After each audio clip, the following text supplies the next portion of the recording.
The 14th of March 1879 को Germany के उल्म में एक महान वैज्ञानिक का जन्म हुआ, जिसे हम सब अच्छे से जानते हैं, जिसके मस्तिष्क की संरचना और कार्य क्षमता साधारण व्यक्ति से काफी भिन्न थी।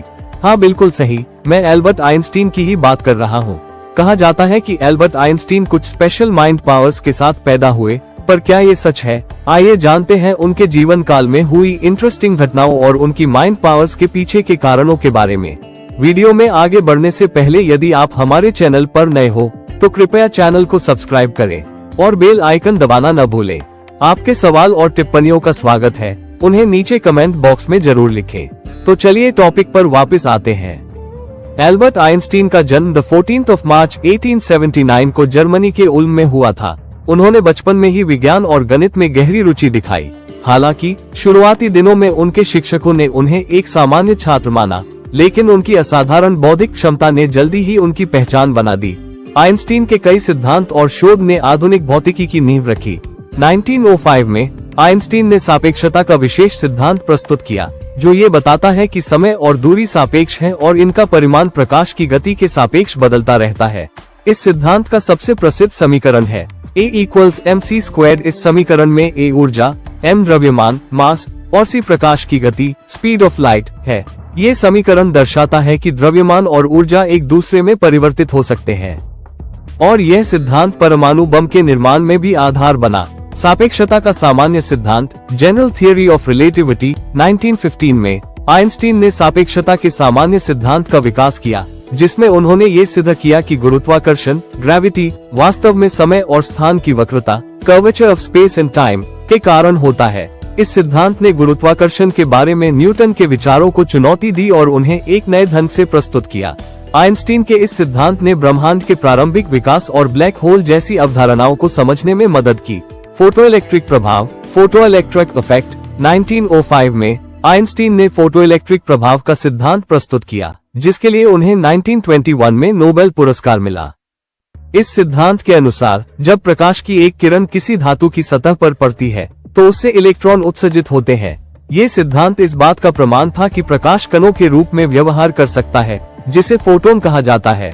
आइंस्टीन के फोटोइलेक्ट्रिक प्रभाव ने सौर ऊर्जा के उत्पादन की तकनीक में महत्वपूर्ण भूमिका निभाई।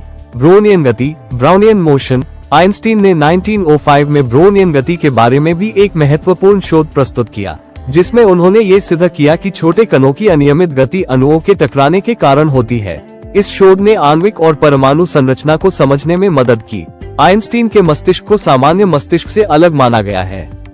1955 में आइंस्टीन की मृत्यु के बाद उनके मस्तिष्क को वैज्ञानिकों ने संरक्षित किया और उसका गहन अध्ययन किया गया।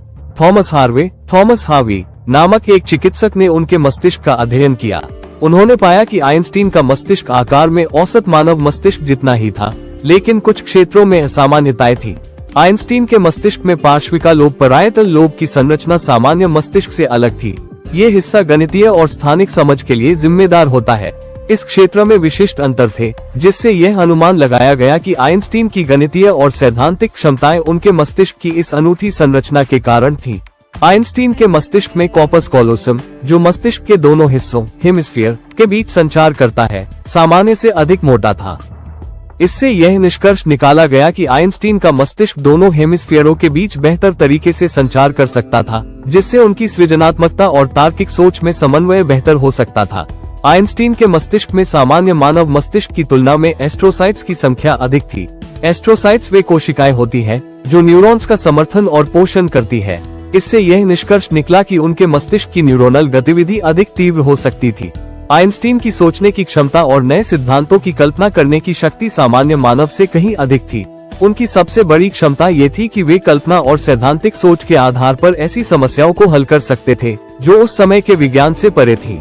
उदाहरण के तौर पर आइंस्टीन ने सापेक्षता के सिद्धांत को सिर्फ गणितीय समीकरणों के आधार पर नहीं, बल्कि एक गहन वैचारिक दृष्टिकोण से विकसित किया। उनका प्रसिद्ध सोच प्रयोग थॉट एक्सपेरिमेंट, जिसमें उन्होंने ये कल्पना की कि यदि वे प्रकाश की किरण पर सवार होते तो क्या होता, यही सापेक्षता के सिद्धांत का आधार बना।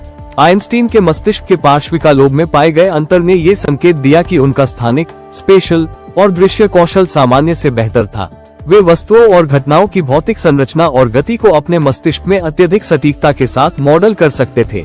उदाहरणार्थ, जब आइंस्टीन ने गुरुत्वाकर्षण को समझने की कोशिश की तो उन्होंने इसे स्थान समय स्पेस टाइम के रूप में कल्पना की।